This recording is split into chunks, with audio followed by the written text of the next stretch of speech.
আসসালামু আলাইকুম রহমতুল্লাহি ওবরাকাতুহু। বিসমিল্লাহ আলহামদুলিল্লাহ ওসসালাতু ওয়াসসালামু আলা রসুলিল্লাহ ওয়ালা আলিহি ওয়া আসহাবিহি আজমাইন, আম্মা বা'দ।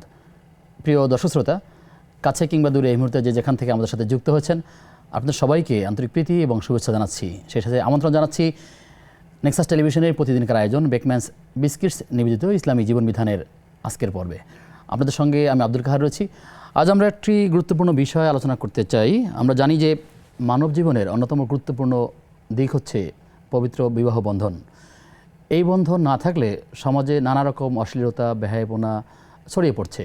ইসলামের দৃষ্টিকোণ থেকে বিবাহ করা কি ফরজ, কোন ক্ষেত্রে কখন সুন্নাহ, কখন বিবাহ আসলে করবে না, কে করবে, এক্ষেত্রে প্রথম স্ত্রীর অনুমতি লাগবে কি না, কখন করতে পারে, গোপনে বিয়ে হবে নাকি প্রকাশ্যে বিয়ে হবে, নানা খুঁটিনাটি বিষয়গুলো আমরা আজকের আলোচনা করার চেষ্টা করবো ইনশাআল্লাহ তাআলা। প্রিয় দর্শক, এ বিষয়ে কথা বলার জন্য আমরা আমন্ত্রণ জানিয়েছি মিরপুরের বেনারসি পল্লীর বাইতুস সালাত জামি মসজিদের সম্মানিত খতিব শেখ আলী হাসান ওসামাকে।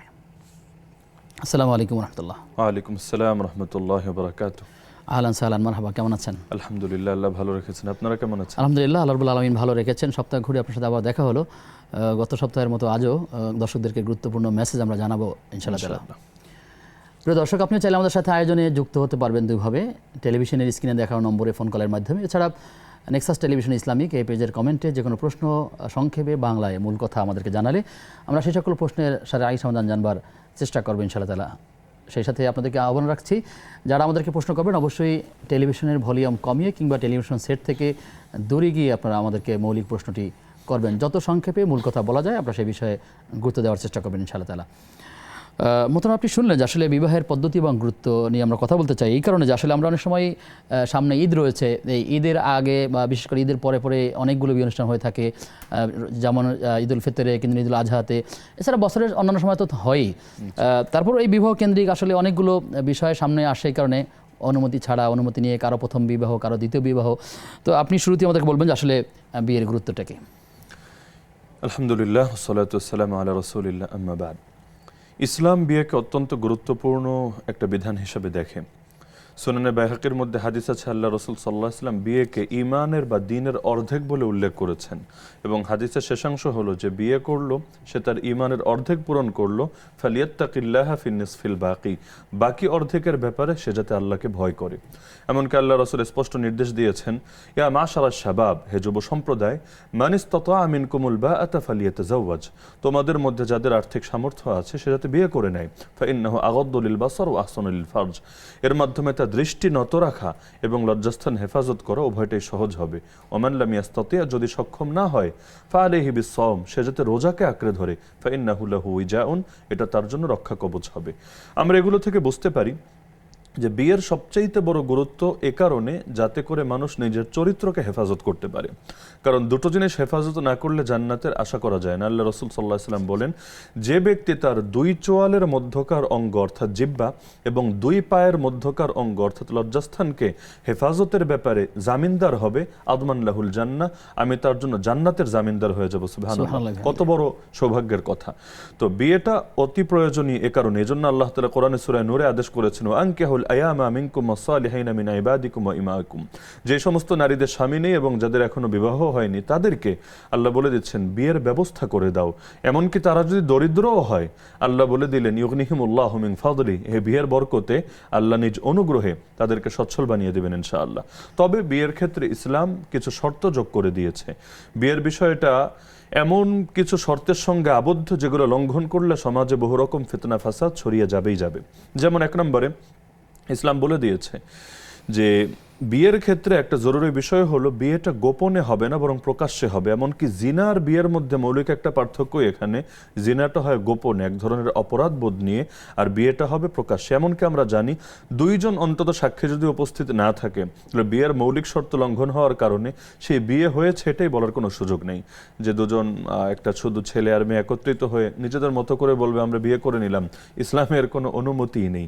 এমনকি আল্লাহ রাসূল স্পষ্ট বলে দিয়েছেন, তোমরা বিয়ের ঘোষণা দাও এবং বিয়েটা মসজিদে করো, প্রয়োজনে দফ বাজিয়ে হলেও ঘোষণা দিয়ে মানুষকে এটার ব্যাপারে অবগত করো। তার মানে বিয়েটা প্রকাশ্যে যখন হবে এর দ্বারা সমাজে অশ্লীলতা ছড়াবে না। না হলে কি হবে, কে যে বৈবাহিক সূত্রে আবদ্ধ দম্পতি আর কারা এমনি লিভ টুগেদার করছে এটা তো আলাদা করা যাবে না। তো বিয়ে এটা কোনো লজ্জার বিষয় না, গর্বের বিষয়।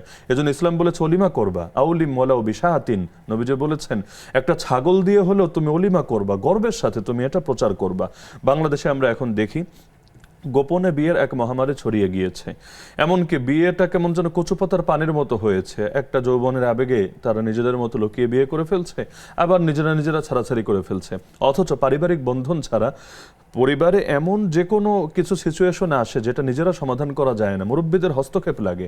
আবার নারীদের সন্তান জন্ম দেওয়ার সময় আরো বিভিন্ন সময় এমন সিচুয়েশনে পড়ে সেখানে ফ্যামিলি পাশে না থাকলে বহু দুর্যোগ তাদেরকে পোহাতে হয়। এমনকি আল্লাহ রাসূলের হাদিসে তো স্পষ্ট আছে, কোন নারী যদি অভিভাবকের অনুমতি ছাড়া বিয়ে করে, নবী 3 বার বলেছেন ফানিকাহুহা বাতিলুন ফানিকাহুহা বাতিলুন ফানিকাহুহা বাতিলুন। কুমারী মেয়ে যদি অভিভাবকের অনুমতি ছাড়া বিয়ে করে তার বিয়ে বাতিল, তার বিয়ে বাতিল, তার বিয়ে বাতিল। যদিও হানাফি মাযহাবে এখানে একটু ছাড় আছে, কিন্তু অন্য মাযহাবে এই ব্যাপারে অত্যন্ত কঠোর, এবং সালাফিরা এই মত পোষণ করে যে না, অভিভাবকের অনুমতি ছাড়া কুমারী নারী তারা বিয়েই করতে পারবে না। তবে বিয়ের ক্ষেত্রে আমাদের দেশে কিছু এমন আইন আছে যেটা হয়তো ইসলাম বলে না, তবে আমাদের দেশে আইনে ছড়িয়ে গিয়েছে। যেমন বাংলাদেশে কেউ যদি একাধিক বিয়ে করতে চায়, প্রথম স্ত্রীর লিখিত স্বাক্ষর ক্রমে, অনুমতি ক্রমে বিয়েটা করতে হয়। তো শরীয়ত যদিও এটা বাধ্য করেনি, তবে শরীয়তে বিবাহের ক্ষেত্রে পারস্পরিক বোঝাপড়ার বিষয়টাকে অবশ্যই গুরুত্ব দিয়েছে। প্রথম বিয়েটা নিঃসন্দেহে কারো সাধারণভাবে সুন্নত, কারো কারো জন্য ফরজ ওয়াজিবও হয়ে যায়, কিন্তু পরবর্তী যে বিয়েগুলো আছে ইসলাম কিন্তু এটাকে বৈধতার কাতারে রেখেছে, তো একাধিক শর্তের সাথে। ইনসাফের শর্ত আছে, আরো বিভিন্ন ধরনের শর্ত আছে। আমি ওই আলোচনাগুলোতে আসবো ছোট ছোট করে প্রশ্নগুলো নিয়ে। আমরা বেশ কিছু যুবক যুবতীদের কথা বা তার প্রশ্নগুলো আমরা দেখি এরকম যে আকাশ বাতাসকে সাক্ষী রেখে তার বিবাহ করছেন, অথবা কখনো এমন হচ্ছে যে আসলে বিবাহ বহির্ভূতই কিন্তু তারা সন্তান জন্ম দিচ্ছেন, এরকম একটা কালচার ভিন্ন জায়গাতে দেখা যাচ্ছে। এটা কতটা অপরাধ? যে আমরা তো স্পষ্টভাবে এটা আলোচনা করেছি যে দুইজন সাক্ষীর উপস্থিতি ছাড়া তারা যদি আকাশ বাতাসকে সাক্ষী রেখে, এমনকি আল্লাহ রাসূলকে সাক্ষী রেখেও যদি বিয়ে করে, ইসলামের দৃষ্টিতে সাথে বিয়ে হবে না, এবং তাদের যে শারীরিক সম্পর্ক এটা জিনা বলে সাব্যস্ত হবে। আর আজকাল তো আমরা এমন একটা কালচারে চলে এসেছি, আল্লাহ হেফাজত করুক আমাদেরকে, বিবাহ বহির্ভূতভাবে সন্তান পর্যন্ত জন্ম দিচ্ছে এবং এটা গর্বের সাথে প্রচার করছে। এমনকি আমাদের দেশে নির্দিষ্ট একটা কুচক্রী মহল, তারা দেশের মধ্যে লিভ টুগেদারের কালচার এটা এস্টাবলিশ করার চেষ্টা চালাচ্ছে, কিন্তু কোশ্চিনকালেও এটা জাতির জন্য কল্যাণকর হবে না। হ্যাঁ, যদিও এখানে আমাদের একটা গাফলতি আছে, বিয়ে যত সহজ হবে জিনার পথ তত বন্ধ হবে, আর বিয়েকে যত কঠিন করা হবে যুবক যুবতীরা জিনার দিকে তত বেশি আকৃষ্ট হবে। বাংলাদেশে সামাজিকভাবে এবং কিছু কিছু ক্ষেত্রে রাষ্ট্রীয় কিছু নিয়ম নীতির মধ্যে ফেলেও বিয়েটাকে এমন একটা জটিল পর্যায়ে নিয়ে যাওয়া হয়েছে, মানুষ অবলীলায় এখন জিনার লিপ্ত হচ্ছে, চোখের সামনে গোটা একটা প্রজন্ম নষ্ট হচ্ছে। এটাকে পরিবর্তন করার চেষ্টা করতে হবে। অবশ্যই। দর্শক আছেন, প্রিয় দর্শক কে আছেন আমাদের সাথে? আসসালামু আলাইকুম। ওয়ালাইকুম আসসালাম ওয়া রাহমাতুল্লাহ। আমার প্রশ্নটা শুনবেন প্লিজ। আমার ছেলে চাকরির পরীক্ষা দিয়েছিল 10,000-এর মধ্যে 74 জনের মধ্যে আমার ছেলে 10তম হয়েছিল। তো পরীক্ষা দেওয়ার পরে রেজাল্ট আসার পর ভাইবা দিতে যায়, ভাইবা বোর্ডে 10 নম্বরে ভালো ভাইবা দিয়েছে। তা আমি আল্লাহর কাছে মানেছিলাম যে আমার ছেলের যদি চাকরি হয় তা আমি জোড়া রোজা রাখবো। তো ছেলের চাকরি টাকার প্রয়োজনে হয়নি, তো আমি রোজাটা কি আমার করতে হবে না? চাকরি তো হয়নি, এর জন্য বলছি যে রোজা করতে হবে না করতে হবে না, এটাই আমার প্রশ্ন। জি, আপনি থাকুন আমাদের সাথে আরো দুজন দর্শক আছেন। দর্শক কে আছেন? আসসালামু আলাইকুম। ওয়ালাইকুম আসসালাম ওয়া রাহমাতুল্লাহ। হুজুর, আমার একটা প্রশ্ন ছিল। জি, আমার একটা প্রশ্ন, যদি নামাজের শর্টকাট যদি আলহামদুলিল্লাহর সাথে যদি একটা সূরা মিলে পড়ি তাহলে কি নামাজটা হবে? সব সময় না, শুধু এক রাকাতে? না না না না, শুধু দুপুরবেলা। আপনি যদি প্রশ্নটি আরো ক্লিয়ার দুপুরের করেন। নামাজটা, ওইটা আমি একটা দোকান চালাই, তো দোকানে যাইতে হয়, তাই আর কি আলহামদুলিল্লাহর সাথে একটা সূরা মিলাই নিতে হবে। হ্যাঁ, একটা সুরি বিলিয়ে তো আমরা নামাজ পড়ছি স্বাভাবিকভাবে। আর 3 বার রুকুতে 3 বার, আর সেজদায় 3 বার, 3বার করে তাসবিহ পড়লে হবে? জি, আপনার প্রশ্ন আমরা পেয়েছি, আপনি থাকুন, আমরা জানার চেষ্টা করছি ইনশাআল্লাহ। আমাদের সাথে আরো একজন দর্শক যুক্ত আছেন। দর্শক কে আছেন? জি হুজুর, আসসালামু আলাইকুম হুজুর। জি মাসুম কুমিল্লা ধর্মপুর থেকে। জি প্রিয় ভাই, আপনার প্রশ্ন। দুটি প্রশ্ন।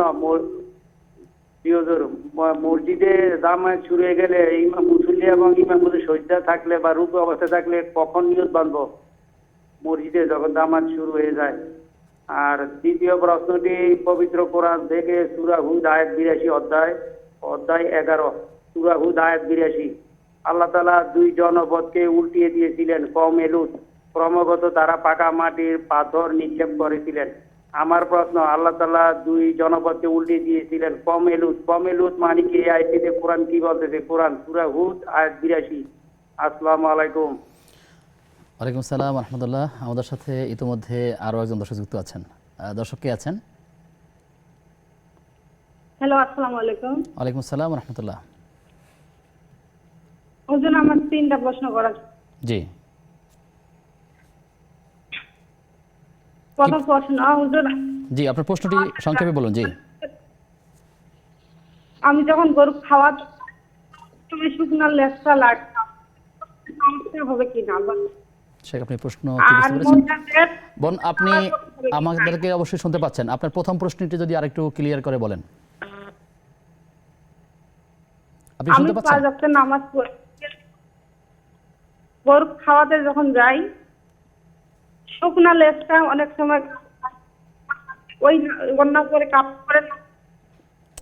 প্রশ্নের কোনো কোনো অংশ আমরা বুঝতে পারতেছি না বলে প্রশ্নটি নেওয়া যাচ্ছে না। আপনি আবারও পরবর্তীতে ট্রাই করুন ইনশাআল্লাহ তাআলা। চেষ্টা করব আমরা সর্বোচ্চ সংখ্যক প্রশ্ন নেওয়ার জন্য। এই জন্য মেহরবানি করে সংক্ষেপে মূল কথাটা আমাদেরকে জানাবেন, আমরাও মৌলিক কথাগুলো আপনাদেরকে জানানোর চেষ্টা করবো ইনশাআল্লাহ তাআলা। যাচ্ছি আমাদের প্রশ্নে। আমাদের বোন যেমনটি বললেন যে তার ছেলের জন্য তিনি মানত করেছিলেন যে রোজা রাখবেন যদি চাকরি হয় আর তার পরীক্ষায় তিনি উত্তীর্ণ হতে পারেননি বা চাকরি হয়নি, এখন তিনি রোজা রাখবেন কিনা? যে মানত দুই রকম হয়, একটা হলো শর্তযুক্ত আর এক হলো শর্তমুক্ত। যেহেতু তিনি শর্তযুক্ত মানত করেছেন, সেই ক্ষেত্রে শর্ত যদি পূরণ হয় তাকে এই আমলটা অনিবার্যভাবে করতে হয়। যেহেতু তার শর্ত এখনো পূরণ হয়নি, তার সন্তানের চাকরি হয়নি, এজন্য এই মুহূর্তেই তার জন্য রোজা আবশ্যক এরকম বলার সুযোগ নেই। আগামীতে যখন চাকরি হবে ইনশাআল্লাহ সেই ক্ষেত্রে তিনি এই মানতটা পূরণ করতে পারেন। তবে আমরা একটা বিষয় ক্লিয়ার করে দেই, মানতের ক্ষেত্রে এরকম শর্ত করাটা ঠিক না। এটা কেমন যেন আল্লাহকে একটা শর্ত দেওয়ার মতো যে আল্লাহ আপনি যদি আমার আমলটা পেতে চান, আমার জন্য এই কাজটা আপনি করে দেন। এটা এক ধরনের অভদ্রতা আল্লাহ তাআলার শানে। তাহলে উচিত হলো আমল করে ফেলা, আমলকে শর্তের সঙ্গে যুক্ত না করে আমল করার পরে আল্লাহর কাছে সাহায্য চাওয়া যে আল্লাহ আমি আপনার রাজি এবং খুশি করার জন্য আমি আমলটা করলাম, আপনি আমাকে এই জিনিসটা দান করেন। এতে ইনশাআল্লাহ এটা বেশি উপকারী এবং দোয়া কবুল হওয়ার ক্ষেত্রে বেশি আশাবাদী। তার মানে হচ্ছে তিনি রোজাটা রাখবেন আল্লাহর জন্য, যে বলবে আল্লাহ আমার রোজাটা রাখলাম, তুমি আমার ছেলের চাকরির জন্য সহজ তবে করে দাও। এটা মানতের, যেহেতু তিনি মানত করেছেন, ওয়াজিব হবে তখন যখন তার ছেলের চাকরি হবে। যেহেতু চাকরি হয় নাই, সেক্ষেত্রে এটা ওয়াজিব বলার সুযোগ নাই। তবে তিনি আমল চালাতে থাকবেন এবং দান সদকা করবেন, অন্যান্য আমল করবেন আর সাহায্য চাইবেন। এতে আশা করা যায় আল্লাহ তার। আমরা দর্শকদেরকে মানতকে নিরুৎসাহিত করে দানের প্রতি উৎসাহিত করতে পারি কিনা আসলে? জি, শর্ত মুক্ত মানত করা যায়, তাতে সমস্যা নেই। আমি মানত করলাম আগামীকাল রোজা রাখবো, কোনো শর্ত নেই। কিন্তু আল্লাহকে শর্ত দেওয়া, আল্লাহ যদি এটা হয় তাহলে এটা, যদি ওটা হয় তাহলে এটা, এই যদিটা আল্লাহ তাআলার শানে না করাটা উত্তম। কারণ হাদিসে আছে এর দ্বারা শর্তযুক্ত মানত করলে কৃপণের পকেট থেকে কিছু পয়সা বের হয়, এছাড়া তাকদীরে কোনো পরিবর্তন হয় না। তাহলে আমরা বলতে পারি যে আসলে মানতটা না করে বরং দানকে উৎসাহিত করা উচিত এবং স্বাভাবিকভাবে ইবাদত এবং অন্যান্য কাজগুলো বেশি বেশি করা উচিত, যাতে আল্লাহ তাআলা খুশি হয়ে তার সন্তানের জন্য চাকরিটা সহজ করে দিতে পারেন। আমরা সেই কথাই তাদেরকে মনে করে দিচ্ছি। আরও কিছু প্রশ্ন আছে, আমরা জানবো বিরতির পর ইনশাআল্লাহ তাআলা। প্রিয় দর্শক, আপনারা দেখছেন বেকম্যানস বিস্কিটস নিবেদিত ইসলামী জীবন বিধান। সময় হয়েছে একটা বিরতির, ফিরছি কিছুক্ষণ পর, সাথে থাকুন। বিরতির পরে সবাইকে আবার আমন্ত্রণ জানাচ্ছি নেক্সাস টেলিভিশনের প্রতিদিনকার আয়োজন বেকম্যানস বিস্কিটস নিবেদিত ইসলামী জীবন বিধানের আজকের পর্বে। আপনাদের সঙ্গে আমি আব্দুল কাহার রয়েছি, আমার সঙ্গে অতিথি রয়েছেন শেখ মুফতি আলী হাসান ওসামা। মতন আমাদেরকে যে প্রশ্ন করেছেন এক বোন, তিনি হয়তো কোনো ব্যবসা করছেন কিংবা কোনো দোকান দিচ্ছেন, যতটা তার প্রশ্ন থেকে বুঝলাম। তিনি চাইলেন যে এই ব্যবসার আগে পরে যখন তিনি সালাত আদায় করেন তখন তিনি ছোটো সূরা দিয়ে অথবা কোনো বিশেষ করে তাসবিহগুলো, রুকুর তাসবি, সাজদার তাসবি, এগুলো মূলত কতবার পড়তে হয়? তিনি বলেছেন যে 3বারই পড়তে হয়, নাকি আসলে কম বেশি করা যায়? আপনি একটু মৌলিকভাবে বুঝিয়ে বলবেন। আর সালাতের ক্ষেত্রে সময় না দেওয়া বা এরকম একটা চিন্তা করা, একটু যদি আপনি সম্পূর্ণ কথা মূলত মাথায় রাখতে হবে এটা, কাজকে বলতে হবে আমার নামাজ আছে, নামাজকে বলা যাবে না আমার কাজ আছে। কারণ যেই নামাজ অমনোযোগিতার সঙ্গে আদায় করা হয়, আল্লাহ তাআলা ভয়ঙ্কর শব্দ বলেছেন, ফাওয়াইলুল লিল মুসাল্লিন আল্লাযীনা হুম আন সালাতিহিম সাহুন আল্লাযীনা হুম ইউরাউন।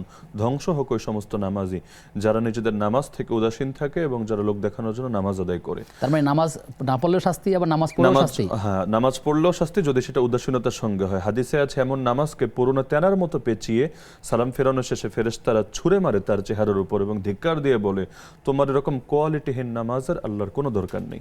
এজন্য আল্লাহ বলেন, কাদ আফলাহাল মুমিনুন আল্লাযীনা হুম ফি সালাতিহিম খাশিউন। সফল কাম ওই সমস্ত মুমিনরা যারা একাগ্র চিত্তে নামাজ আদায় করেন। তো তার যেহেতু ব্যস্ততা রয়েছে, এমনি প্রতিটা নামাজের জন্য সুন্নাতসম্মত কেরাতের মাপকাঠি দেওয়া আছে যে এই পরিমাণ কেরাত, এই পরিমাণ তেলাওয়াত এই ওক্তের মধ্যে করা হবে। একান্ত ব্যস্ততার জন্য তিনি যদি কোনো ওক্তে এটা ভাবেন যে আমার এখন প্রচুর কাজ, প্রচুর তাড়া আছে, আমি একটু ছোট সূরা দিয়ে পড়ব, তাহলে সুযোগ আছে। যে কোনো ক্ষেত্রে সর্বনিম্ন ছোট আয়াত হলে 3 আয়াত, আর বড় আয়াত হলে 1 আয়াতের দ্বারাই নামাজের হক আদায় হয়ে যায়, যদি সেটা সূরা ফাতিহার পরে পড়া হয়। ইন্না আতাইনাকাল কাউসার যে সূরাটা, এটার মতো হলে 3 আয়াত, আর যদি ছোট জায়গায় বড় আয়াত হয় তাহলে 1 আয়াতে যথেষ্ট। আর তাসবিহ আদায়ের ক্ষেত্রে কেউ যদি 3 বারের নিচে আদায় করে, এটা বলার সুযোগ নাই যে নামাজ হয় নাই, এই ফতোয়া দেওয়া যাবে না। তবে উত্তমতার ক্ষেত্রে সবচাইতে নিম্নের পরিমাণই হলো 3, ঊর্ধ্বে আছে 5, 7 অথবা যে কোনো বেজোড় সংখ্যা পড়া যায়। এমনকি কখনো এমন হতো আল্লাহ রাসূল এত লম্বা সময় রুকুতে সেজদায় থাকতেন, যেই পরিমাণ দাঁড়িয়ে কাটাতেন লম্বা কেরাত পরে একই পরিমাণ সময় তিনি রুকু আর সেজদায় কাটিয়ে দিতেন। তো বেশির তো শেষ নেই, কিন্তু সর্বনিম্ন 3-এর নিচে নামা উচিত না। আর সুবহান রাব্বিয়াল আযীম 3 বার বলতে সব মিলিয়ে কয় সেকেন্ড লাগে, এটার চাইতে নিচে নামাটা উচিত হবে না। জি, আমি একজন সম্পর্কে জানি, তিনি আমাকে প্রশ্ন করেছিলেন যে তিনিও ব্যবসা করেন, কিন্তু সেই কোনোদিনই জামাতে যেতে পারছেন না, নামাজ একা একাই পড়েন। তো সবগুলো জামাতে তিনি শুধুমাত্র জুমার নামাজটা মসজিদে পড়েন, বাকিগুলো সপ্তাহের সব দিনই তিনি একা একই পড়ে সালাত আদায় করেন। আসলে এভাবে অত্যন্ত দুঃখজনক। আল্লাহ রাসূলের হাদিসে স্পষ্ট আছে, নবীজি সাল্লাল্লাহু আলাইহি ওয়াসাল্লাম বলেন, লা সালাতা লিজারিল মসজিদ ইল্লা ফিল মসজিদ। মসজিদের নিকটে যার ঘর, তার নামাজের পূর্ণ সওয়াব হবে না মসজিদে নামাজ আদায় না করলে। এক সাহাবী, তিনি অন্ধ ছিলেন, নবীজিকে জিজ্ঞেস করলেন, ইয়া রাসূলুল্লাহ, আমি আমার নামাজ কি ঘরে পড়বো না মসজিদে পড়বো? নবীজি বলেন, আজান শোনো কিনা? বলল, হ্যাঁ, আজানের আওয়াজ তো আমার কানে আসে। নবী বলেন, তাহলে মসজিদে এসেই তুমি জামাতের সঙ্গে নামাজ আদায় করবা। তো এজন্য জামাত আদায় করতে আর কয় মিনিটই লাগে সব মিলিয়ে? এমন ব্যস্ত হওয়া উচিত না। এত দুনিয়াদারি কি হবে? দিন শেষে তো আল্লাহর কাছেই ফিরে যেতে হবে। তো 5 ওয়াক্ত নামাজ, এটা সব মিলিয়ে কেউ যদি জামাতে আদায় করতে চায়, 24 ঘন্টায় কতটুকু সময় লাগে? 1 ঘন্টাও লাগে না। এতটুকু সময় আল্লাহর জন্য বরাদ্দ রাখা দরকার, বাকি সময়ও বরকত আল্লাহ দিয়ে দেবেন ইনশাআল্লাহ। ইনশাআল্লাহ তাআলা। আমাদের নিয়মিত দর্শক জনাব মাসুম বিল্লাহ কুমিল্লা থেকে, তিনি বলেছেন যে মসজিদে যখন জামাত চলাকালীন সময় কেউ এমন অবস্থা যান, ইমাম কখনো রুকুতে থাকেন, কখনো সাদাতে থাকেন, কখনো বৈঠকে থাকেন। তো সেক্ষেত্রে অনেকে দেখা যায় যে রুকু হয়ে গেছে, যে রাকাত তো পাবো না, তো দাঁড়িয়ে থাকি। তো মুসল্লি কি করবেন আসলে? এটা আসলে আমাদের দেশে অনেকের খুব একটা মন্দ মানসিকতা, যে ইমামকে রুকুতে পেলে, সাজদায় পেলে তারা শরিক হন না, অপেক্ষায় থাকেন ইমাম কখন দাঁড়াবে তখন শরিক হবেন। অথচ মূল বিষয় শুধু রাকাত পাওয়াই নয়, বরঞ্চ ইমামের সঙ্গে জামাত একটা সেজদাও যদি সে অতিরিক্ত দিতে পারছে, যেটা তার রাকাত হিসেবে কাউন্ট হবে না, কিন্তু ইমামের সঙ্গে সে দেওয়ার সুযোগ পেয়েছে, এরকম একটা সেজদার দাম গোটা দুনিয়ার চাইতে বেশি। তো যার কারণে ইমামকে যে হালতেই পাবে, নিয়ম হলো সে হালতে শরিক হয়ে যাবে। তবে ইমামকে যদি রুকুতে বা সাজদায় পায়, তাহলে সহি ফতোয়া হলো, যেখানে কমন একটা ভুল করে আমাদের বাংলাদেশে, সেটা হলো তাকবীর দিয়ে, প্রথম তাকবীর দিয়ে তো নামাজ শুরু করবে, নামাজ শুরু করে হাত বাঁধবে না, কারণ ইমাম তো এখন হাত বাঁধা অবস্থায় নাই, তাহলে ইমামের ইক্তেদায় সে কেন হাত বাঁধছে? বরঞ্চ একটা তাকবীর দিয়ে তো শুরু করলো, আর একটা তাকবীর দিয়ে সে রুকুতে যাবে অথবা সিজদায় ইমাম যেখানে আছে সেখানে সে গিয়ে মিলিত হবে। তাকবীর 2টা লাগবে, কারণ একটা হবে তার নামাজ শুরু করার তাকবীর, আর আরেকটা হবে তার যে রুকুনে যাচ্ছে সেই রুকুনে যাওয়ার তাকবীর, মাঝখানে হাত বাঁধবে না। জি, শুকরিয়া। তার একটা প্রশ্ন ছিল যে কোরআনুল কারীমে সূরা হুদের যে আয়াতের বর্ণনা তিনি বললেন যে জনপদকে তিনি আল্লাহ তাআলা উল্টে দিয়েছিলেন, এবং সেই প্রসঙ্গে তিনি বলেছেন কওমে লূতের কথা বলেছেন। কওমে লূত কারা এবং কোন অপরাধের কারণে তাদেরকে উল্টে দেওয়া হয়েছিল? বাংলাদেশে এটা নিয়েও কিছু সিলেবাসে সম্পৃক্ত করা হয়েছে, আপনি সামগ্রিক বিষয়গুলো নিয়ে কথা বলবেন। কওমে লূত, তারা মূলত লূত আলাইহিস সালামের জাতি। তারা অবস্থান করত সাদুম নামক একটা এলাকায়। সাদুম বর্তমানে যে এলাকাটা ডেড সি হিসাবে পরিচিত, অর্থাৎ আল্লাহ রাব্বুল আলামিন তাদেরকে উল্টে দিয়েছিলেন, এজন্য কোরআনে তাদের নামও আছে মুতাফি মুতাফিকাত, উল্টে দেওয়া সম্প্রদায়। তো উল্টানোর ফলে পুরো এলাকা একটা সমুদ্রে পরিণত হয়েছে, মৃত সাগর হিসাবে আজও পরিচিত আছে। তাদের 3 ধরনের অপরাধের কথা সূরা আনকাবুতে বর্ণিত হয়েছে। আমাদের কমন আলোচনায় অনেকে একটার কথা বলে, কিন্তু আল্লাহ তাআলা 3টা অপরাধ উল্লেখ করেছেন। 1 নম্বর হলো ইন্নাকুম লাতাতুনা রিজাল, তারা সমকামিতা করত, নারীদেরকে বাদ দিয়ে পুরুষরা পুরুষদের সাথে যৌন চাহিদা পূরণ করত। 2 নম্বরে ওয়াতাকতাউনা সাবিল, তারা ডাকাতি করত।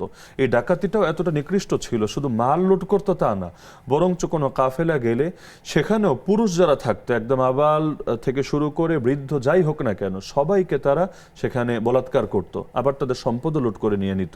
আর 3 নম্বর অপরাধ হলো আতাতুনা ফি নাদিকুমুল মুনকার, তারা প্রকাশ্যে ভরা মজলিসে সবার সামনে তারা মুনকার কাজে, গর্হিত কাজে লিপ্ত হতো। এই মুনকারের ব্যাখ্যা করা হয়েছে তাফসীরের কিতাবের ভেতরে, যে তারা প্রকাশ্যে 2 ধরনের কাজ করত। 1 নম্বরে তারা বায়ুতে একটা, এটা খুব জোরে সবার সামনে করত এবং অট্টহাসিতে মেতে উঠত, যেটা একটা লজ্জাজনক ব্যাপার পাবলিক প্লেসে, কিন্তু সেটাকে তারা একটা এনজয় করত। আর তারা যে সমকামিতা করত, এটাও তারা ভরা মজলিসে, এই পরিমাণ দুঃসাহস তারা দেখিয়েছিল, ভরা মজলিসে তারা লিপ্ত হতো। তো এই অপরাধগুলোর কারণে শুধু কুফর না, বরঞ্চ এই অপরাধগুলোর কারণে আল্লাহ তাদেরকে উপর থেকে পাথর নিক্ষেপ করে গোটা জাতিকে ধ্বংস করে দিয়েছেন এবং এখনো মৃত সাগর হয়ে তারা টিকে আছে। জি, দর্শক আছেন। প্রিয় দর্শক, কে আছেন আমাদের সাথে? আসসালামু আলাইকুম ওয়া রাহমাতুল্লাহ। ওয়ালাইকুম সালাম ওয়া রাহমাতুল্লাহ। আব্দুল জব্বার বলছিলাম, স্যার ভালো আছেন? আলহামদুলিল্লাহ, আল্লাহ ভালো রেখেছেন। স্যার, অতিথি স্যারের নামটা আমি দেখতে পারি নাই, উনি মন্নাকদুল কর্নেক সাথে দেখলে ওনার কথা খুবই ভালো লাগে, তরুণ স্যার, ভালো লাগে তার কথা। যাই হোক, জি, প্রথম প্রশ্ন হচ্ছে যে মসজিদের বিষয় নিয়ে। আমাদের এক আঙ্কেল মসজিদে জায়গা দিয়েছে 40 বছর আগে, তার বয়সে 75 বছর, সে সরকারি চাকরি করতেন, কিন্তু জায়গা রেজিস্ট্রি করে দেয় না, মানে ওয়াকফ করে না, দাবিও করে না, বাধাও দেয় না, আবার ওয়াকফ করে চালিয়ে দেয় না। সেক্ষেত্রে এর বিধানটা কি স্যার জানাবেন? ওটা বুঝতে পারছেন? জি জি, বুঝতে পেরেছি। হ্যাঁ, জি। আর পাশাপাশি প্রশ্ন করবো আর কিছু সংক্ষিপ্ত, যে বিয়ের ক্ষেত্রে একজন পুরুষ এক টাইমে 4টি স্ত্রী ব্যবহার করতে পারে, নারীদের ক্ষেত্রে এই বৈষম্যটা কেন? যদি বলে মাফ করবেন। আর একটা প্রশ্ন, 4টির বেশি তো বিয়ে করা যাবে না, তো একজনের যদি 2টি স্ত্রী মারা যায় আর 2টি স্ত্রী যদি চলে যায়, সেক্ষেত্রে কি পঞ্চম বিয়ে করতে পারবি নাকি? 2টি চলে গেছে, 2টি মারা গেছে, একটা মানে এরকম হয় অনেক সময়, স্যার জানাবেন। আসসালামু আলাইকুম। জি, ওয়ালাইকুম আসসালাম ওয়া রাহমাতুল্লাহি ওয়া বারাকাতুহু। আপনি থাকুন আমাদের সাথে। আমাদের সাথে আরও কেউ আছেন কি? জি, আসসালামু আলাইকুম। ওয়ালাইকুম আসসালাম। হ্যাঁ, ওয়ালাইকুম আসসালাম। জি বোন, আপনার প্রশ্নটি আমাদেরকে জানান। প্রশ্নটি মানে আমার যাবো যাবে না, অনেক মসজিদে ব্যস্ত থাকে, মসজিদে অনেক টাকা পয়সা খরচ করে, কিন্তু সে ঘরের খবর রাখে না, ঘরে কি লাগবে না লাগবে। আবার মেয়ের আমি টাকা পয়সা দিই না, তুলে যে টাকাগুলো সে চুরি করে সেটা নিয়ে যায়, দিলে পায় না, আমি নিয়ে যাই। সেটা ইসলামের দৃষ্টিতে কি করে? জি, আর সে কিন্তু 5 ওয়াক্ত নামাজও পড়ে, আবার জামাতেও যায়। বাইরের মানুষের অনেক অবদান দেয়, কিন্তু ঘরে কোনো অভাব না করে। আচ্ছা, ঠিক আছে। আর মিথ্যা কথা কয় অনেক। বুঝতে পেরেছি। আপনি থাকুন আমাদের সাথে। আমাদের সাথে আরও একজন দর্শক যুক্ত আছেন। দর্শক কে আছেন? আসসালামু আলাইকুম। দর্শক শুনতে পাচ্ছেন কি? আমরা হয়তো সংযোগ করতে পারিনি তাকে। যারা আমাদেরকে প্রশ্ন করবেন অবশ্যই টেলিভিশনের ভলিউম কমিয়ে আমাদেরকে প্রশ্ন করবেন ইনশাআল্লাহ তাআলা। আমাদেরকে যে ভাই আব্দুল জব্বার, তিনি প্রশ্ন করলেন যে মসজিদে জমি দান করেছেন, জমিদাতা এটা রেজিস্ট্রি করে দেননি, তিনি শুনেছেন যে ওয়াকফ করে দিতে হয়। এই ওয়াকফ করা বলতে আসলে কি মৌখিকভাবেই ওয়াকফ, নাকি জমি রেজিস্ট্রি করে দিতে হয়? এটি সম্পর্কে ক্লিয়ার কি বলবেন? জি, ওয়াকফের ক্ষেত্রে এটা তো লিখিত আকারে দেওয়াটা জরুরি না, কিন্তু ওয়াকফের সুনির্দিষ্ট কিছু শর্ত রয়েছে। সাধারণভাবে দান করা ভিন্ন জিনিস, আর কোনো কিছু ওয়াকফ করে দেওয়া ভিন্ন জিনিস। ওয়াকফ করে দিলে সেটা ওয়াকফকারীর মালিকানায়ও থাকে না, আবার এটা অন্য কোনো সুনির্দিষ্ট ব্যক্তির মালিকানায়ও ঢোকে না, বরং এটা আল্লাহর মালিকানায় চলে যায় এবং এর জন্য আলাদা অনেক বিধিবিধান প্রযোজ্য হয়। তো কোনো মসজিদের জায়গা সেটা যদি ওয়াকফ করা নাও হয়, তারপরে সেখানে নামাজ পড়ার সুযোগ আছে, এমনকি জামাতে নামাজ পড়ার সুযোগ আছে, তবে কিছু বিধানে সেটা ব্যতিক্রম থাকে। যেমন সেই মসজিদে রমাজানে আমরা যে সুন্নতে মুআক্কাদা যে ইতিকাফ আদায় করি, ইতিকাফের ক্ষেত্রেও মসজিদটা ওয়াকফ হওয়ার একটা শর্ত আছে। যদি ওয়াকফ না হয় সেই ক্ষেত্রে কিছু বিধানের জটিলতা সেখানে তৈরি হয়। একইভাবে আরো অনেক বিধান মসজিদ সংক্রান্ত, এটার সাথে ওয়াকফের সম্পর্ক আছে। তো ওয়াকফ না করলে নামাজ পড়া যাবে। যে মসজিদগুলোতে নিয়মিত জামাত হয় হয়তো বা ওয়াকফ হয়নি, সেখানে কি এতেকাফ করা যাবে? আপনি যদি প্রসঙ্গে কথা বলেছেন, যেহেতু সুন্নতে মুআক্কাদে এতেকাফের যে হকের আমরা আলোচনা করছিলাম সেটার সাথে এটা সম্পর্ক। সেখানে মসজিদ ওয়াকফের একটা শর্ত আছে। আর এমনি সাধারণ যে মসজিদগুলো, যেমন অনেক সময় আমরা অফিসের মধ্যে আলাদা স্পেস রাখি যেটা ওয়াকফ করা হয় না কিন্তু নামাজের জন্য ব্যবহৃত হয়, তো এভাবে নামাজ আদায় করা নিষিদ্ধ না। আচ্ছা আচ্ছা, আমাদেরকে প্রশ্ন করেছেন যে একজন পুরুষ যদি 4 জন নারীকে বিয়ে করতে পারে একই সময়, তাহলে নারীরা কেন পারছেন না, এবং তাদেরকে সেই অ্যাক্সেস দেওয়া হলে পরবর্তী প্রজন্ম কিংবা এই বিষয়ে আসলে ইসলাম কি বলে? যে তিনি একসাথে কয়েকটি বিষয় যুক্ত করেছেন। এক হলো অনেকে যে 4টা বিয়ে করে, তো সেই ক্ষেত্রে কখনো এমন হয় যে 2 স্ত্রী চলে গিয়েছেন অথবা 2 স্ত্রী মারা গিয়েছেন, তাহলে তিনি সেই ক্ষেত্রে আরো একাধিক বিয়ে করতে পারবেন কিনা, এটাও তার সাথে সম্পর্ক ছিল। তো ইসলামে মোট বিবাহ কেউ 4টা করতে পারে বিষয়টা এরকম না, বরঞ্চ একই সঙ্গে সর্বোচ্চ 4 স্ত্রী রাখতে পারে। যদি এমন হয় একজন 4 জনের ভেতরে একজন মৃত্যুবরণ করেছে, সে চাইলে আরো একজনকে বিয়ে করে নিতে পারে। সর্বোচ্চ 4 স্ত্রী একসঙ্গে রাখা যাবে, বিবাহের মোট লিমিট এটা না। যার কারণে হাসান রাদিয়াল্লাহু তাআলা আনহু, আল্লাহ রাসূল সাল্লাল্লাহু আলাইহি ওয়াসাল্লামের নাতি, তার ক্ষেত্রেই ইতিহাসে পাওয়া যায় যে তার বিয়ের সংখ্যা আরো বেশি ছিল, একসঙ্গে 4 ক্রস করেনি কখনো, কিন্তু কাউকে হয়তো ছাড়াছাড়ি হয়েছে, কারো ক্ষেত্রে মৃত্যু হয়েছে। আর তিনি যেটা বলেছেন, পুরুষের ক্ষেত্রে আল্লাহ যে বিধানটা দিয়েছেন এবং নারীর ক্ষেত্রে যে বিধানটা দিয়েছেন, বাহ্য দৃষ্টিতে কারো কাছে বৈষম্য মনে হতে পারে, কিন্তু আসলে বৈষম্য না। কেন? কারণ যিনি সৃষ্টি করেছেন তিনি সবচাইতে ভালো ইনসাফ করতে পারেন এবং তিনি সকলের নেচার এবং সামর্থ্যের ব্যাপারে ভালো অবগত আছেন।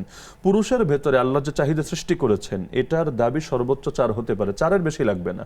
কেউ যদি বলে না আমার 4-এও চাহিদা পূরণ হচ্ছে না, সে মিথ্যাবাদী। আল্লাহ তাআলা এভাবেই পুরুষকে সৃষ্টি করেছেন, আর নারীকে আল্লাহ সৃষ্টি করেছেন এভাবে, তার একসঙ্গে 2 পুরুষের প্রয়োজন হবে না। হ্যাঁ, কারো যদি অন্য লাইনে চলে যায় এবং কুপথে গিয়ে সে পা বাড়ায়, সেটা তো ভিন্ন কথা, কিন্তু তার জৈবিক চাহিদা কখন 1-এর বেশি লাগবে না। তার চাইতে বড় কথা হলো, পুরুষ যদি 4টা স্ত্রীও রাখে, সেখানে তাদের বংশ নির্ধারণ করতে এবং পরিচয় বের করতে কোনো জটিলতা হবে না। কিন্তু নারীর যদি একসঙ্গে 2 জন স্বামীও থাকে আর সে যদি পরবর্তীতে সন্তান জন্মদান করে, তাহলে এই সন্তানের বাবা কে এটা বের করাই তো জটিল হয়ে যাবে। এখন তো ডিএনএ টেস্ট আরও বিভিন্ন জিনিস বের হয়েছে, আগে তো এগুলো ছিলই না, তাহলে ব্যাপারটা পুরো জটিল হবে। তার চাইতে বড় এটা একটা লজ্জাজনক ব্যাপার। এই জন্য জান্নাতেও আল্লাহ রাব্বুল আলামিন নারীদের জন্য একাধিক পুরুষের ব্যবস্থা রাখবেন না। তার মানে নারীদের জন্য এটা একটা আত্মমর্যাদাহীনতা এবং তার জন্য একটা লজ্জার ব্যাপার যে একাধিক পুরুষের সাথে তার সম্পর্ক, এই বহুগামিতা তার জন্য দোষের ব্যাপার। কিন্তু পুরুষের ক্ষেত্রে এটা তার প্রয়োজন হতে পারে, সব ক্ষেত্রে না, সুনির্দিষ্ট ব্যক্তির ক্ষেত্রে এটা প্রয়োজন হতে পারে। এজন্য আল্লাহ তাআলা ছাড় রেখেছেন, সুযোগ রেখেছেন। যদিও ওয়াজিব ফরজ সুন্নত বানান নাই, তবে বৈধতা আল্লাহ রেখে দিয়েছেন। জি, শুকরিয়া আপনাকে।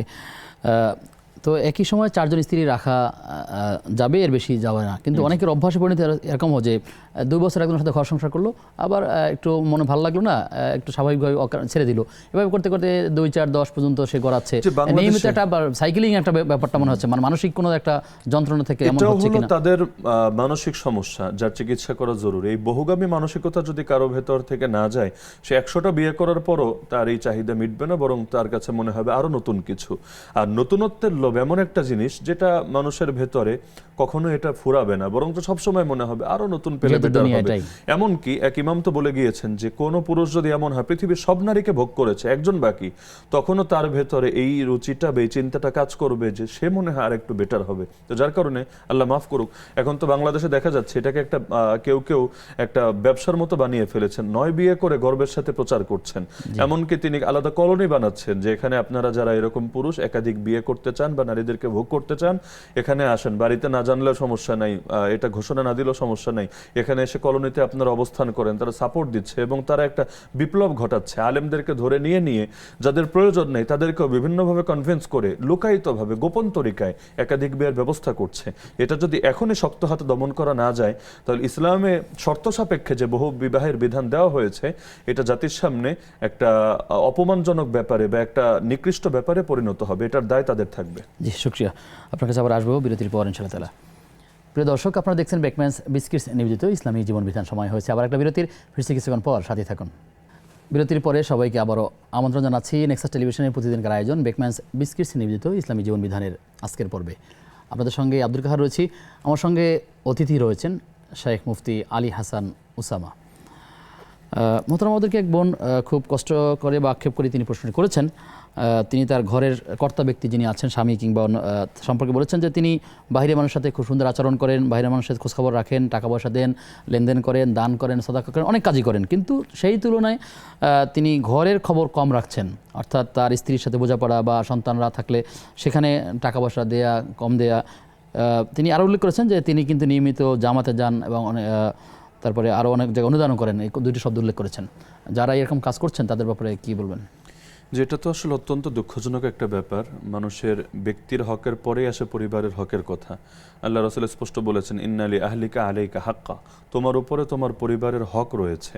তো পরিবারের হক আদায় না করে কেউ যদি দুনিয়া সবার হকও আদায় করে ফেলে, এর জন্য তো সে আল্লাহর কাছে দায়বদ্ধ থাকবে। আল্লাহ রাসূল স্পষ্ট বলেন, তোমাদের ভেতরে উত্তম সে, স্ত্রীর নিকটে উত্তম যে, এবং নিজের ব্যাপারে মূল্যায়ন করে বলেন, আমি আমার স্ত্রীর নিকট সর্বোত্তম, আনা খায়রুকুম লি আহলি। সুতরাং একজন মানুষ শুধু বাহিরে উত্তম হলেই হবে না, বরঞ্চ ঘরে প্রত্যেকের হক যথাযথভাবে আদায় করতে হবে। হ্যাঁ, শরিয়া সম্মত হক আদায়ের পরে অনেক সময় এমন হতে পারে যে কারো ভেতরে বিলাসী মানসিকতা আছে, স্বামী সেটা হয়তো পূরণ করছেন না এবং এটার জন্য তার ভেতরে আক্ষেপ। এমন যদি হয় তাহলে এর জন্য স্বামী দায়বদ্ধ থাকবেন না।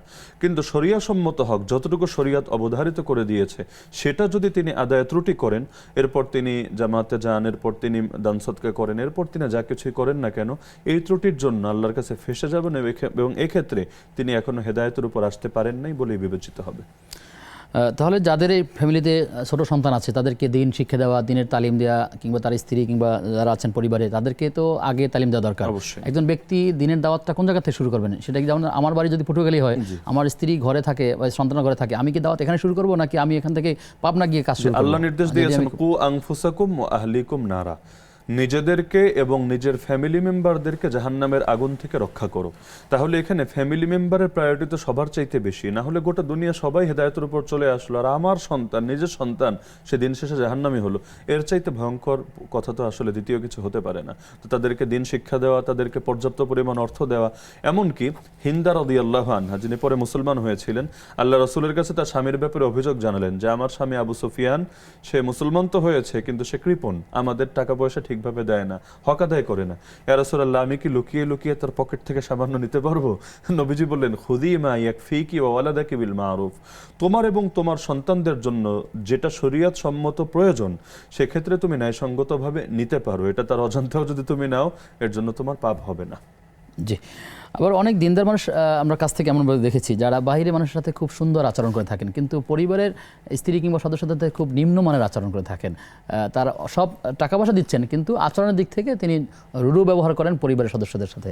এই যে পরিবারে যে সুন্দর আচরণ করতে হবে সেক্ষেত্রে নবীর সুন্নাহ পদ্ধতি কি? এই সমস্যা তো আসলে এখন মহামারীর মতো ছড়িয়ে গিয়েছে। আল্লাহ রাসূল ঘরে প্রবেশ করার আগে সর্বদা সালাম দিয়ে নিতেন। ঘরের মানুষরা সালামের বেশি হকদার। আমরা কি আমাদের ঘরে যাওয়ার সময় সালাম দিই?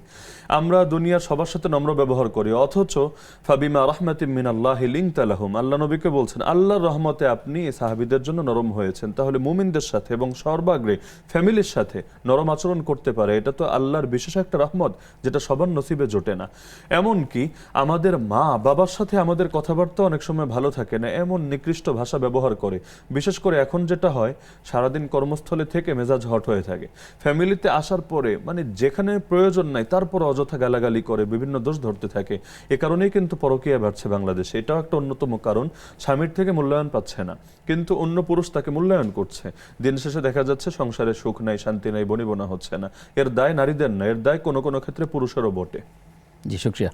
আমাদেরকে এক বোন প্রশ্ন করেছেন দুটো। তিনি বলেছেন যে তার গরুর খামার আছে কিংবা তার ব্যক্তিগতভাবেই গরু পালন করেন তারা, তো এই গরুর খাবার দেয়া, ওদেরকে পানীয় কিছু দেয়া বা ভাতের মার এই জাতীয় কিছু, অনেক সময় দেখা যায় যে উচ্ছিষ্ট যেটা থাকে মুখের লালা হতে পারে বা কখনো কখনো সতর্ক থাকার পরেও প্রস্রাবের কোনো একটু অংশ লেগে যেতে পারে।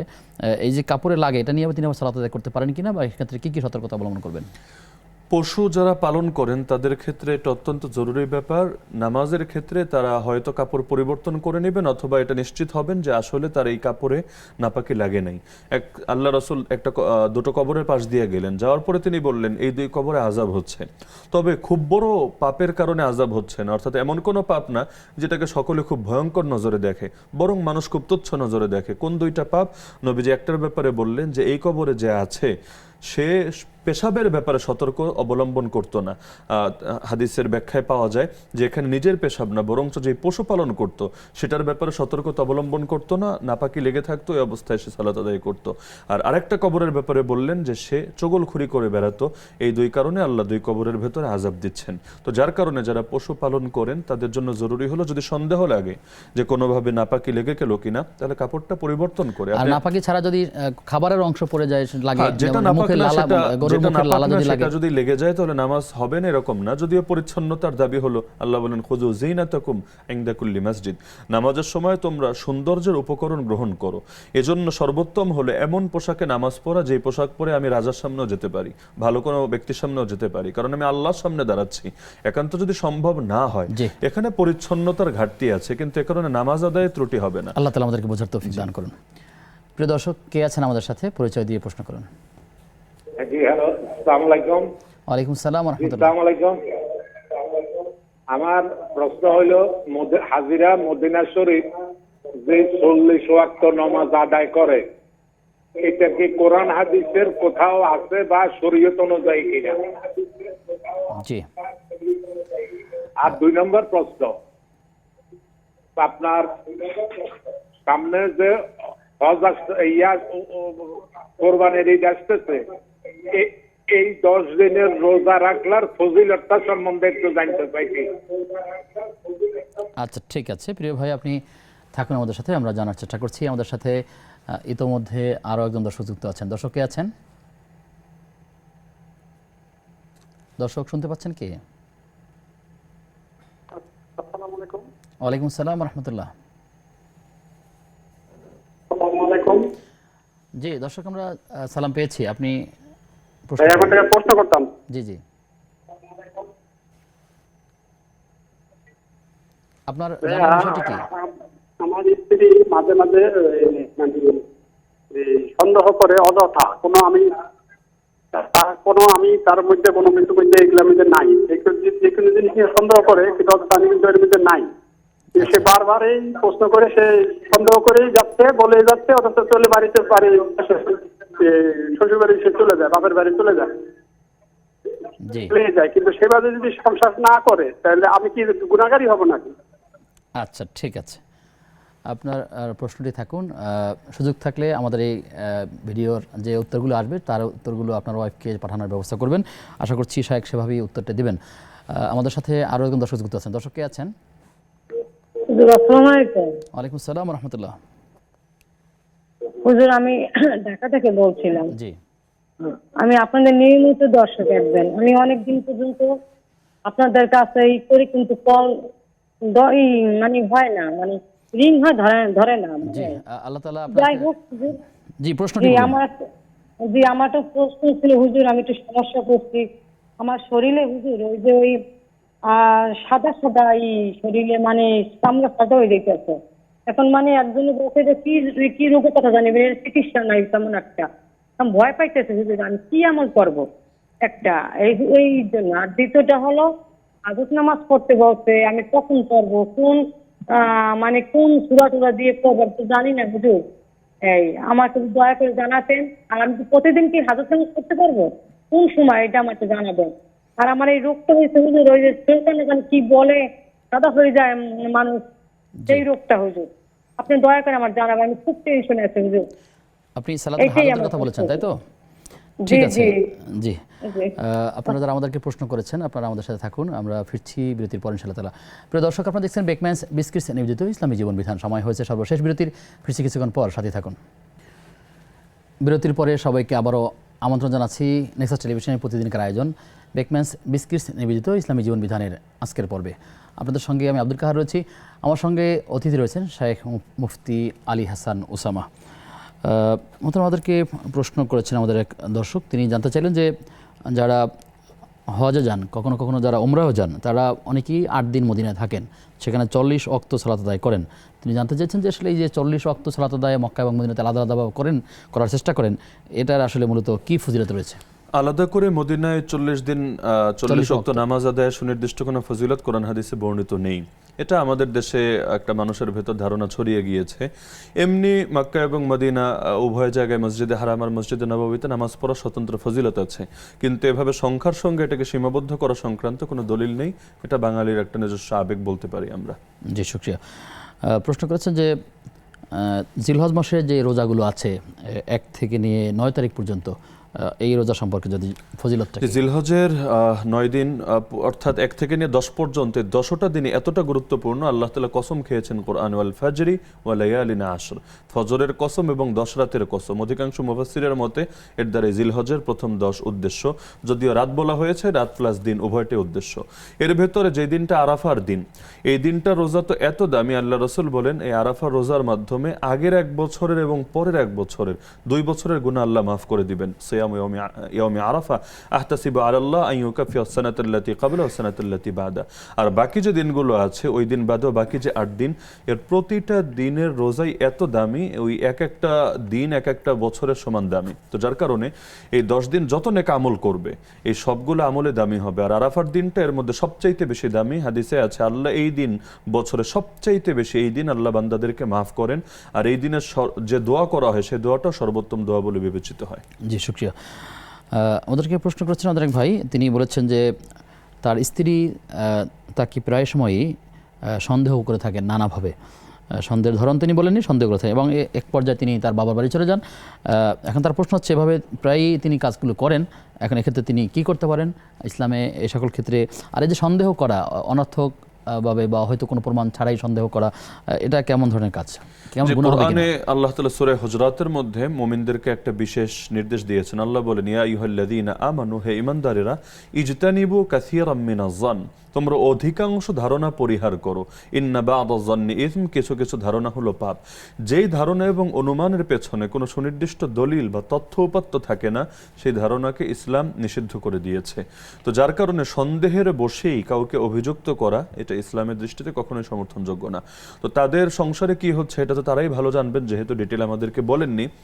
তো বাস্তবে যদি এমন হয় যে তিনি আসলেই সন্দেহের শিকার হচ্ছেন এবং করে সন্দেহ করে তিনি বাবার বাড়ি চলে গিয়েছেন, এজন্য পুরুষ যদি আসলেই কোনো দোষ ঘরে ফেরা, মোবাইলে ওয়েটিং পাওয়া, এরকম ঘটনার বিষয়গুলো নিয়ে এরকম যদি হয় তাহলে সেই ক্ষেত্রে তার জন্য উচিত হলো এটা পারিবারিকভাবে এটা তাদেরকে বোঝানোর চেষ্টা করা, প্রয়োজনে মুরব্বীদের সাহায্য নেওয়া এবং তাকে যেভাবে বোঝালে তিনি ভালো বুঝবেন, তথ্য প্রমাণ দেখিয়ে যে না আমি আসলে এই দোষী না, এটা নিশ্চিত করা। তারপরও যদি এমন হয় যে সেই নারী নিজের থেকেই শুধুমাত্র কোনো তথ্য উপাত্ত ছাড়াই সন্দেহের বসে তার থেকে আলাদা থাকতে চায় বা বাবার বাড়ি গিয়ে অবস্থান করে, এর জন্য সেই পুরুষ আল্লাহর কাছে দায়বদ্ধ থাকবে না। জি, আল্লাহ তাআলা আমাদেরকে বোঝার তৌফিক দান করুন। আমাদেরকে এক বোন প্রশ্ন করেছেন যে তার শরীরে এক ধরনের রোগের মতো বা ছুলি কিংবা দাঁত কিংবা শ্বেতরোগী এরকম কিছু বিষয় দেখা দিয়েছে। তার প্রশ্ন হচ্ছে আসলে এটির জন্য কোনো আমল আছে কিনা এবং তার করণীয়টা কি? জি, অত্যন্ত গুরুত্বপূর্ণ একটা ব্যাপার। আল্লাহ রাসূল সাল্লাল্লাহু আলাইহি ওয়াসাল্লাম হাদিসে স্পষ্ট বলেছেন মা আনজালাল্লাহু দাআন ইল্লা আনজালা লাহু দাওয়াআন। আল্লাহ এমন কোন রোগ দেননি যেই রোগের প্রতিষেধক বা ওষুধ আল্লাহ তাআলা সৃষ্টি করেননি। তার মানে প্রতিটা রোগেরই চিকিৎসা আছে। হ্যাঁ, প্রতিটা ডাক্তার হয়তো জানে না বা প্রতিটা বিজ্ঞানীর মাথায় হয়তো সবসময় আসে না, কিন্তু আল্লাহ রাব্বুল আলামিন প্রতিটা রোগের জন্য চিকিৎসা রেখেছেন। তো যার কারণে তার প্রতি আমাদের 1 নম্বর পরামর্শ থাকবে এটা যে তিনি এটা ট্রিটমেন্টের ব্যাপারে গাফলতি করবেন না। ট্রিটমেন্ট গ্রহণ করা নবীজির সুন্নাহ, এটাও নবীজির সুন্নাহ। পাশাপাশি আল্লাহ তাআলা বলেছেন ইসতাঈনু বিস-সাবরি ওয়াস-সালাহ, তোমরা সবর এবং নামাজের মাধ্যমে আল্লাহ তাআলা সাহায্য কামনা করো। তো যার কারণে দুনিয়াতে কোনো ডাক্তার তো শিফা দিতে পারে না, শিফা দানকারী আল্লাহ, তার জন্য উচিত হবে আল্লাহর কাছে বেশি থেকে বেশি সাহায্য চাওয়া। জি শুকরিয়া। নফল সালাত, তাহাজ্জুদ কিংবা সালাতুল হাজাত বা এই ধরনের আরো যে সালাতগুলো আছে, এগুলো পড়ার জন্য আসলে কোনো সূরা নির্দিষ্ট করা আছে কিনা যে এই সূরা দিয়ে পড়লে এটা আদায় হবে অথবা এই সূরা দিয়ে পড়তে হয়? নফল সালাত আদায় করার পদ্ধতি সাধারণভাবে তিনি যে নামাজ আদায় করেন, তিনি তাহাজ্জুদ নিয়ে প্রশ্ন করেছেন বা এমনি সাধারণ যে নফল নামাজগুলো আছে এখানে সূরা নির্দিষ্ট না, এমনকি নিজের থেকে নির্দিষ্ট করাটা এটা উচিত না। বরঞ্চ এখানে মা তায়াসসারা মিনাল কোরআন, কোরআনে যা তার জন্য সহজ হবে তিনি মন খুলে দিল খুলে সেটা পড়তে পারবেন। পাশাপাশি তিনি সম্পূরক সালাতুল হাজত নিয়ে একটা নিয়মিত বিষয় নিয়মিত তিনি যুক্ত করতে পারবেন করেছিলেন কিনা? যে তিনি নিয়মিত পড়তে পারবেন কিনা। অবশ্যই সালাতুল হাজতের জন্য কোনো সময় বেঁধে দেওয়া নাই এবং কোনো নির্দিষ্ট দিনও বেঁধে দেওয়া নাই। তার হাজত থাকবে যতদিন তিনি সালাতুল হাজত বেশি থেকে বেশি আদায় করতে পারবেন। তিনি যদি ভাবেন একদিনে আমি 10 বার পড়বো, পরে আল্লাহর কাছে সাহায্য চাইবো, কোনো সমস্যা নেই। এটা ওই আয়াতেরই আমল হবে যে তোমরা ধৈর্য এবং নামাজের মাধ্যমে আল্লাহ সাহায্য কামনা করো। জি, শুকরিয়া। আমাদেরকে একজন নাম প্রকাশ করতে অনিচ্ছুক তিনি বলেছেন যে তিনি একটি ভিডিও দেখেছেন সামাজিক যোগাযোগ মাধ্যমে। তিনি একজন ইসলামিক ব্যক্তিত্ব। তিনি বলেছেন যে তিনি বিবাহের কারণ উল্লেখ করেছেন, সেখানে বলেছেন যে আমি নিজেকে রক্ষা করবার জন্য বিয়ে করেছি।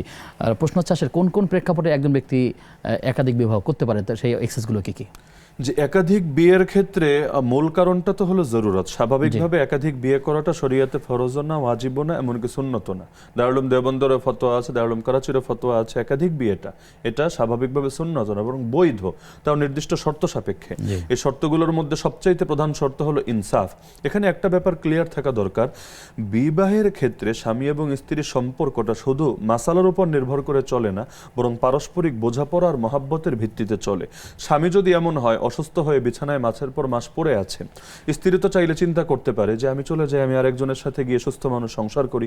এমনকি কখনো তো জেলেও যেতে হয়, আলেমদেরকেও বাংলাদেশে জেলে যেতে হয়েছে বিভিন্ন সময়। আমরা দেখেছি যে এখানে যে বছরের পর বছর একজন স্ত্রী অপেক্ষা করছেন, সবর করছেন, এবং বহু স্ত্রীতে এমন আলহামদুলিল্লাহ যারা দেখা গিয়েছে যাবজ্জীবন মামলার আসামি, এবং অথবা স্বামী গুম হয় 8 বছর 10 বছর গুমে ছিলেন। এখন তো এমন ঘটনা আমাদের সামনেই আছে, কিন্তু স্ত্রী সবরের পরিচয় দিয়েছেন। কিন্তু এখন যদি এমন হয়, আল্লাহ হেফাজত করুক আমাদেরকে, যে স্ত্রী সন্তান সম্ভবা, তার 3 দিন পরে 5 দিন পরে সপ্তাহখানেক পরে তার বাচ্চা হবে, সেই সময় আমি তাকে একটা সতীন এনে উপহার দিলাম, তো নিঃসন্দেহে সতীন গ্রহণ করা এটা ন্যাচারাল ভাবে যে কোনো নারীর জন্য কষ্টকর। আল্লাহ রাসূল সাল্লাল্লাহু আলাইহি ওয়াসাল্লাম স্ত্রীদের মধ্যেও সতীনের ব্যাপারে একটু কষ্ট যে ছিল না তা না, যদিও তারা মেনে নিয়েছেন ইসলামের বিধান হিসাবে। কিন্তু এরকম একটা সিচুয়েশনে যেই টাইমটা নারীদের জন্য খুবই সেন্সিটিভ টাইম, এমনকি হায়াত মৌতের প্রশ্ন চলে আসে, সেখানে এমন আচরণ করা এটা কখনোই আসলে বুদ্ধিবৃত্তির দাবি হয় না। আর আলেমরা তারা যেহেতু সমাজের অনুসরণীয়, তাদের ছোট ছোট বিষয়গুলো মানুষ ফলো করবে। তাদের জন্য উচিত হলো উসওয়াতুন হাসানা বা জাতির সামনে সর্বোত্তম আদর্শের পরিচয় দিবেন। তারা যদি তাকওয়ার উপর চলে, জাতি হয়তো ফতোয়া বা বৈধ খুঁজে খুঁজে এর উপর চলবে।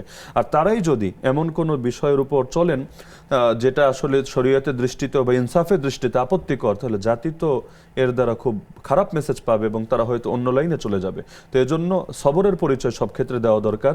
আর মানুষের জৈবিক চাহিদা তো থাকবেই, এর একমাত্র সমাধান তো একাধিক বিয়েই শুধু না। কারণ কেউ যদি নিজেকে নিয়ন্ত্রণ করতে না শেখে, 4 বিয়ে করার পরও তার ভেতরে পঞ্চমের দিকে আগ্রহ জাগবে। এজন্য নিজেকে নিয়ন্ত্রণ করা শিখতে হবে। এক্ষেত্রে প্রয়োজনে রোজার সাহায্য নেওয়া যায়, আল্লাহ তাআলার সাথে বিভিন্নভাবে এখানে আল্লাহ তাআলার সাথে সম্পর্ক করে নিজেকে নিয়ন্ত্রণ করা যায়, হাদিসের বহু পরামর্শ দেওয়া আছে। তো যার কারণে কোনো আলেম যদি এমন কিছু করে যেটা আসলে ইনসাফের দৃষ্টিতে আপত্তিকর, আমি মনে করি এর দ্বারা জাতির ভেতরে একটা ভুল মেসেজ ছড়িয়ে যায় এবং প্রকারান্তরে ইসলামের এই বিধান যেটা শর্ত সাপেক্ষে বৈধ, এটার দিকে নাস্তিকরা বা ইসলাম বিদ্বেষী চক্র তার আঙ্গুল ওঠানোর সুযোগ পায়। আল্লাহ তাআলা আমাদেরকে কথা বলার ক্ষেত্রে খুব সতর্কতার সাথে কথা বলা এবং জনগণকে কোন স্পিচ দিতে হবে সেই বিষয়গুলোর ক্ষেত্রে সতর্কতা যেন আমরা আমল করতে পারি, আল্লাহ আমাদের সেই তৌফিক দান করুন। আমরা শেষ করব, খুব ছোট্ট করে আপনি অল্প বলবেন 1 মিনিটে, যেটি হচ্ছে স্বামী এবং স্ত্রীর পারস্পরিক অধিকারগুলো কী কী মৌলিকভাবে বলবেন। যে স্ত্রীর ব্যাপারে স্বামীর সর্বপ্রধান অধিকার হলো তাকে ভরণ পোষণ, যেটা শরীয়ত বাধ্য করে দিয়েছে, এটা ঠিকভাবে দিতে হবে। পাশাপাশি শুধু দুনিয়ার হেল্প করলেই হবে না, আখিরাতে সে যাতে জাহান্নাম থেকে বাঁচতে পারে, জান্নাতি হতে পারে, এজন্য একটা দ্বীনি পরিবেশ তাকে দিতে হবে এবং দ্বীনি ক্ষেত্রে সহযোগিতা করতে হবে। ফজরের সময় না উঠতে চাইলে প্রয়োজনে মুখে পানি ঢেলে হলেও তাকে উঠাবে। তাআওয়ানু আলাল বিররি ওয়াত তাকওয়া, একজন আরেকজনের জন্য দ্বীনি সফরে সহযোগী হবে।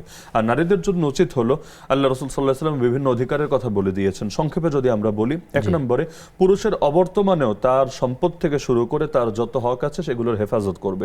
এমন যাতে না হয় সামনে তো মাশাআল্লাহ খুব কথা শুনছে, আড়ালে গেলে মেসেঞ্জারে, হোয়াটসঅ্যাপ, ইমোতে অন্য কারোর সাথে চ্যাটিং করছে, এটা আমানতদারির দাবি না। তার সম্পদ হোক এবং নিজেও তার সম্পদ, এই প্রতিটা জিনিস হেফাজতের ব্যাপারে তারা যত্নবান হবে। পাশাপাশি আমাদের দেশে এখন কমন সমস্যা হচ্ছে শ্বশুর শাশুড়ির খেদমত করব না, আলাদা বাসা নিব। কেন? যেটাকে আমার উপর ফরজ নাকি ওয়াজিব। আমি আগেই বলেছি মাসালা দেখিয়ে সংসার চলে না, পারস্পরিক মহব্বতের ভিত্তিতে চলে। তো সেজন্য যেহেতু চায় যে এই নারীর বাবা এবং মাকে তার স্বামী একটু মহব্বত করুক, একটু দেখে শুনে রাখুক, একই জিনিস তো সেক্ষেত্রেও তার করণীয়। তো যার কারণে প্রত্যেকে যদি প্রত্যেকের হক যথাযথভাবে আদায় করেন, আমি একটা বিশেষ পরামর্শ দিব, সেটা হলো বিয়ে করার আগে অবশ্যই আল্লাহর হস্তে একজন যোগ্যবিজ্ঞ আলেমের কাছে গিয়ে কার কি শরী হক আছে এগুলো ভালোভাবে জেনে নেবেন, বুঝে নেবেন, এরপর সংসার শুরু করবেন। এলেম যত নিখুঁত হবে, আশা করা যায় আমলও তত সুন্দর হবে ইনশাআল্লাহ। এবং শুধু দায়টা শুধু স্ত্রীর নয়, বরং স্বামীরও দায় রয়েছে, একে অপরের পরিপূরক। সুতরাং সেভাবেই আসলে এটি সংসার করতে হয়, সেই পরামর্শই থাকলো। আপনার মাধ্যমে গুরুত্বপূর্ণ মেসেজ আমরা শুনেছি, জাতিকে জানানোর চেষ্টা করেছি। আপনাকে আবার ধন্যবাদ জানিয়ে বিদায় নিচ্ছি। আপনাকেও ধন্যবাদ, নেক্সাস টেলিভিশনকেও ধন্যবাদ। বারাকাল্লাহু ফিকুম। প্রিয় দর্শক, এতক্ষণ আপনারা দেখছিলেন নেক্সাস টেলিভিশনের প্রতিদিনকার আয়োজন বেকম্যানস বিস্কিটস নিবেদিত ইসলামী জীবন বিধান। আমরা যতগুলো বিষয়ের উপরে কথা বলেছি, আল্লাহ তাআলার কাছে দোয়া করছি আল্লাহ তাআলা আমাদেরকে যে বিষয়গুলো করণীয় আছে তা যেন করতে পারি, যে বিষয়গুলো বর্জন করার বিষয় আছে তা যেন বর্জন করতে পারি। আল্লাহ আমাদেরকে তৌফিক দান করুন। আজ এ পর্যন্তই। আগামী অনুষ্ঠান দেখবার আমন্ত্রণ জানিয়ে আজকের মতো বিদায় নিচ্ছি। সে পর্যন্ত আল্লাহ তাআলা আমাদের সবাইকে ভালো রাখুন, সুস্থ রাখুন। আসসালামু আলাইকুম ওয়া রাহমাতুল্লাহি ওয়া বারাকাতুহু।